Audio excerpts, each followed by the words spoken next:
दुलुकुची गाँ दांड बाजुछि बाजा मोहुरी ये कौनसी बाहाघर कि व्रतघर नुह।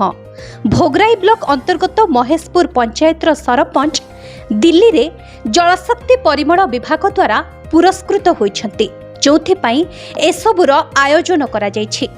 लोकंक सुख दुखरे छिड़ा हुअंती सरपंच बरेंद्र पात्र। महेशपुर पंचायतर अनेक काम करी लोकमानंक समस्या बुझी पारुथिबारु अनेक पुरस्कार मध्य से पाइछन्ति। तेबे पंचायत पाखरे देइथिबा कथा से रखि पारिथिबारु अत्यंत खुशी अनुभव करिबा सह भोगराईवासी और पंचायत पई से पल्लीरु दिल्ली दरबार रे पहुंची पारिछन्ति बोली कहिछन्ति।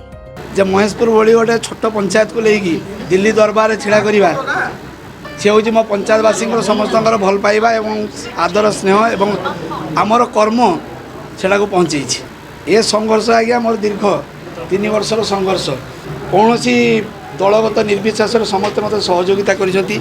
Bureau report live news.